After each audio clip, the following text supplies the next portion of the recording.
the NBA trade deadline is getting closer and closer, and the Lakers are always going to be in rumors. The Lakers are always going to be linked to players and teams because of who they are, because of the market that they're in.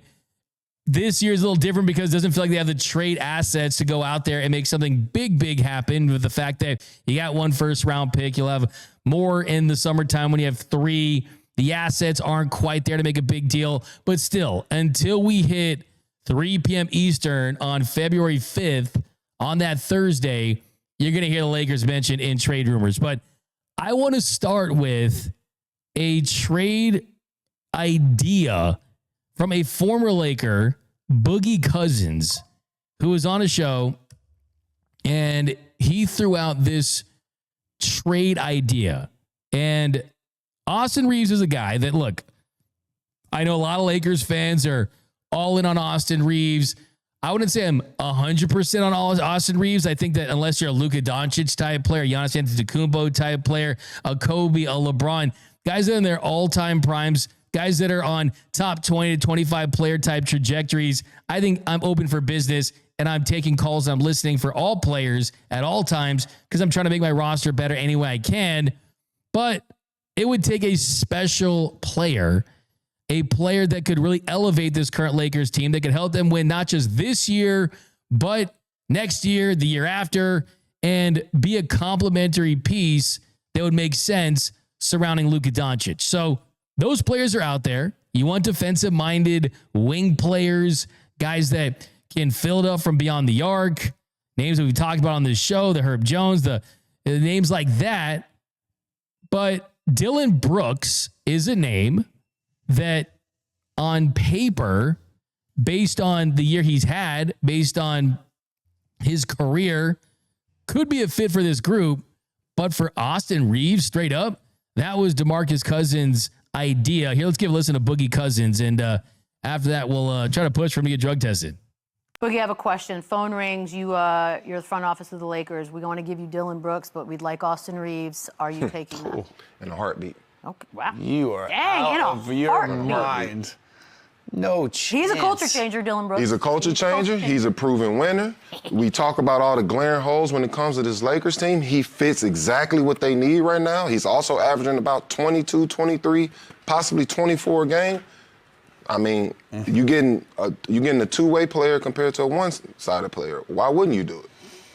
I just don't even think we getting caught up in names and highlights and all that. Of player. I think we're talking about building a championship team. Need-wise, he fits. He fits. Nothing else to say. Well, what do you mean need he fits, so we're not doing it? Oh, Lou. Lou's got a face that I can't read. Take Rui, take Smart, take Jake LaRavia. I like this debate because I'm kind of like, I'm in a little bit. Here we go. I'm making the move. I've waited for the day for Dillon Brooks to be appreciated and loved my whole life. Well, by the way, he is straight balling this year, and I'd love to. Again, he's changed the culture of things. Everywhere he's gone, he's changed the culture. We're missing the glaring problem here. You think LeBron James is ever going to play with that dude? Look, they're going to have a picnic in a heartbeat. And makeup. Yes. In a heartbeat. Yes. Absolutely. So, Lou, you're in. He hates him until he's his teammate. How about this? Kobe played with Matt Barnes. He played with everybody that he had problems with. Ron Artest, same thing. Same thing. I'll tell you this. Phoenix would do it in a heartbeat. Then there we go. Lakers probably wouldn't. Is all I'm saying. Well, and that's why they're a middle of a pack team and a horrible defensive team. Lou, you say yeah, you're doing it. Heartbeat. I love the heartbeat. I would strongly consider it. Strongly consider it. And listen, we just talked about Luka averaging 35 points. How much more scoring do we really need? We don't need another guy. We need a guy that can score. We need a guy that can score. We can throw him the basketball. Turn Dillon Brooks into a 3-and-D guy. He's showing you I can go get 20 points a night if needed. But if I don't, I'm going to be a disruptor on the defensive end. You already know what he brings to the table as far as that goes. I say, why not? If you are top heavy in scoring and you feel like the things that need to be patched up are defensive, and you could. Enough of that click. My ears are starting to hurt because in no world, unless Nico Harrison was hired by the Phoenix Suns to run that team, would he got the job for the Lakers, would a deal like that be consummated? I mean, Dillon Brooks is a good player, averaging over 21 a game. Defensively, he has a big impact. I think that the LeBron and Dillon Brooks thing, as far as the battles they've had on the court, I don't think that would be a big issue. It's just starts and ends with Austin Reaves is a better player now, and I think a better player in the future than Dillon Brooks. And here's the thing, Matt Ashiba, he already shot this thing down. He tweeted out, "Don't bother calling. Suns aren't interested. Dillon's not going anywhere." So that's it. I mean, it's not like it was a thing to begin with because this was just someone's take, but I think it does kind of give you an idea about how things can swirl and the fact that you're going to have teams interested in Austin Reaves. And I mean, if you would trade Dillon Brooks for Rui Hachimura and Dalton Connect or players like that, hey, trust me, sign me up. I think I'm not afraid to add a Dillon Brooks type of player to the Lakers. I know some Lakers fans don't like him because his battles with LeBron, but I look at Kobe and Ron Artest and Kobe and Matt Barnes and what Matt Barnes said about Kobe, saying any player that's crazy enough to F with me is crazy enough to play with me. And if LeBron had that idea and that mindset, hey, can this player help me win a championship? That's all you need to know. But Reaves for Dillon Brooks, that's just not going to happen. Just because I think if you're the Lakers at this point, you've accepted the fact that, yes, this is an above average team. This is a team that on any given night, they have a chance to beat any team in the NBA when you've got a player like Luka Doncic, an MVP caliber player in his prime. And you look at the standings and you would say to yourself, wait a minute, Lakers 22-11. They're 6 games back from the Thunder. They're 2 games back from just the 2 seed. They're still a really, really good team. But would it be worth trading away players that can help you next year and the year after that when you're in a better position from a salary cap standpoint, from a draft capital standpoint, to surround Luka Doncic with better talent than it would be to say, hey, let's try to send LeBron James out with a chance to win a championship? There has to be a major needle mover type of player, and Dillon Brooks could be that, but not Austin Reaves. I'm going to bring in my man, Noel Sanchez, covers the Lakers for Bleacher Report, and he's got a pop in Instagram. Well, I still, when I fell in love with Noel is when he was on a basketball court asking fans, yes, sir, who's your game like? Yes, wearing the slides. I mean, is that where it all started for Noel? And that was one of my early videos that made me know that I wanted to stay in this field. So yes, I would say my game is like Dolan Connect. I don't play. You know what I mean? Like that. Oh man, that's my name. That's me. Who would you say is your game right now? Right now, it's like Greg Oden because I'm retired. That's don't put yourself. But in my heyday, man, I feel like I was a mix of a lot of different players. I tried to do a little bit of everything on the court. If I had to choose someone in this current game, man, give me Jalen Johnson. That's a nice pull. I see that. Not dunking like him, but I could do a little bit of everything for sure. I see that, man. No, I think that's the way to go for sure. I mean, I like that. But for me, it was kind of like, I try to be like a Charles Barkley, kind of like an undersized, like I'm not like a 7-footer. Yep. But like, try to get the post moves, hit some outside shots, hustle, kind of some Kurt Rambis in me, but with a better front office, probably mind. No, we played a couple of times. I liked you as my big man on my team. Yeah, no, I get down there and get busy. But when you hear this trade proposal or this idea from DeMarcus Cousins, and yes, we know that it's already been shot down by the Suns, and they're saying they're not going to trade Dillon Brooks. But I think that this is going to be a pretty interesting stretch for the Lakers heading into this trade deadline because, look, we're almost to February 5th, and they're going to still keep Austin Reaves. Do you think that, first of all, I mean, I don't know, maybe you like this deal. Let's say the Suns were willing to trade Dillon Brooks. Would you be in on this type of transaction? Absolutely not. I mean, the only package that I would consider trading Austin Reaves for right now would be a bona fide top 15 to 10 player in the league.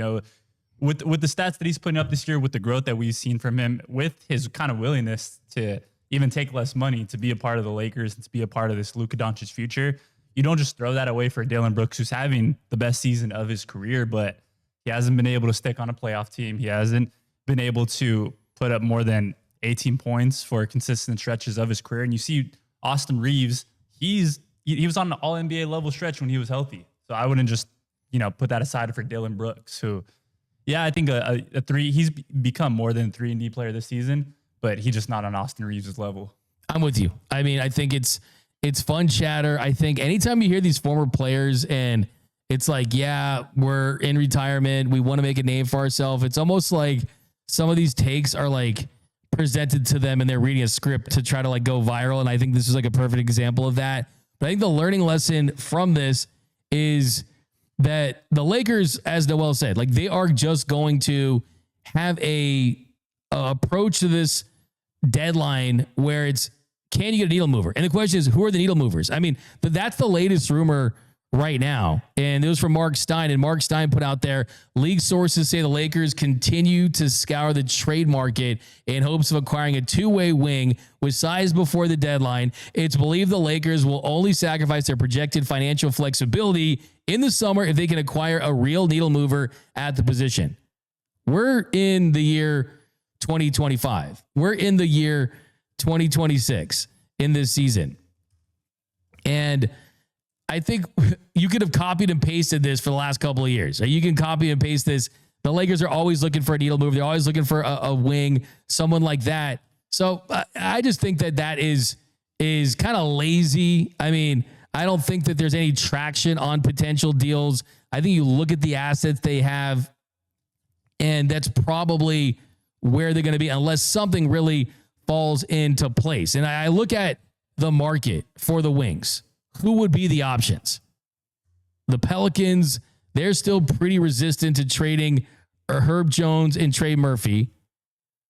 And if the Lakers are only going to sacrifice that financial flexibility in the summertime, I mean, they're probably going to ride this thing out. And Laker fans are going to be happy.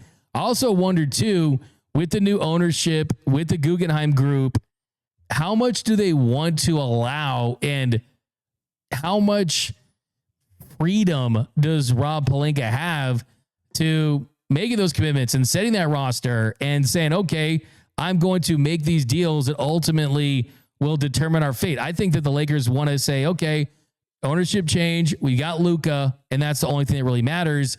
Other guys we kind of fill in around that. So I just don't see a massive move happening for the Lakers. I wish there was a perfect player that was out there, but for the Lakers to move on from Austin Reaves, a guy that's going to help them possibly this year and for the next 5 years, you don't just throw that away just because you think that LeBron James and Luka Doncic can make a run at a title. I mean, the truth is this roster has a lot of inherent flaws. So look, that could change, but I think right now I'm not anticipating a big splash move by the Lakers. I think they're going to make a move.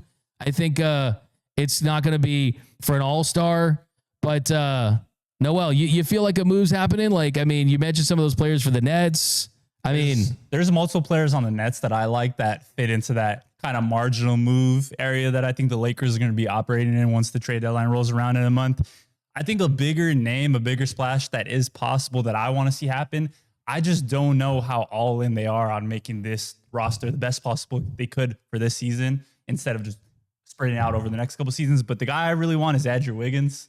I think timeline-wise, he's 30 years old, shooting close to 40% from three this season on 5 attempts, can guard multiple positions, has proven that he could be a piece on the championship team. He's not going to be that number one pick, that we thought he was going to be years ago, but he has proven that he could play a role, be a nice fourth option, defend the best player on the other team. But yeah, it's like even that, I don't know if the Lakers are willing to give up the first round pick, give up Connect in that deal, give up Rui, Gabe Vincent. It just feels like they don't want to have that big package where multiple players and one of their picks that they could trade right now will be going away. So that is the one name. Like that is the one name that I could buy into. That makes a lot of sense. And the fact that they were linked to Andrew Wiggins at the start of the season, and a couple weeks ago it came out that the Heat were gauging the market on Andrew Wiggins. He has a $30.1 million player option for next season. And I think that if I'm the Lakers and you can get him without flipping, like Austin Reaves is a no for Andrew Wiggins, but just about everyone else is a possibility. Like, I mean, that's just the truth. I mean, if you could get Wiggins and pair him with Luka Doncic and LeBron James and Austin Reaves, depending on who's included in that deal, whether it be a Rui Hachimura and because you'd have to give up that first round pick and Rui, and then who else? I mean, that I could get in. I think with Jake LaRavia, the emergence of Jake LaRavia, exactly. I want to see more Jake LaRavia than Rui Hachimura at this point. So yeah, I mean, that could get me excited. Like, look, Wemby's been injured, right? The Thunder are trying to go back to back, and they've been struggling recently. Guys. So the Lakers are a team that they're never going to say rebuild, which they're not doing. And they're always going to say that they're going to try to do everything they can every single year to win a championship.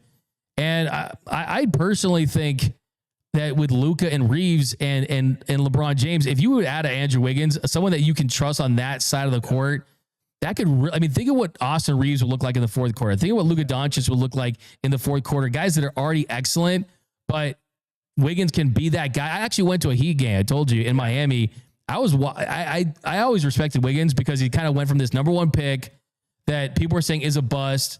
And then he kind of found himself with the Warriors, and he kind of likes that role, where it's like, hey, bro, I will be a 3rd star. I will be a 4-star on a championship team. And you need guys that are willing to do the dirty work, and he can still score too. It's not like he can't score. He can still score. So yeah, the big question is, look, how much is Miami looking for in return for him? And I think, if you know anything about Pat Riley, he does not want to be responsible for that player option either. Exactly. That is the most anti-Pat Riley thing too. So, yeah. Get him off the books. Maybe get your guy, Gabe Vincent, back. He hasn't been looking too good. So maybe he just needs to go back to the Heat to find himself again there. Hey, dude, I'm telling Rui Hachimura, pack your bags, man. If it's for it's funny because the Warriors could use Andrew Wiggins. They really could. They should trade Jimmy Butler for Andrew Wiggins. That would be a pretty good trade. But that was the original. That gets me excited. Well, look, Andrew Wiggins, the Lakers. I've already just I wouldn't say refund love with the Lakers, but watching Luka play on a given night, I know that even win or lose, it's just extremely entertaining having that guy out there. But LeBron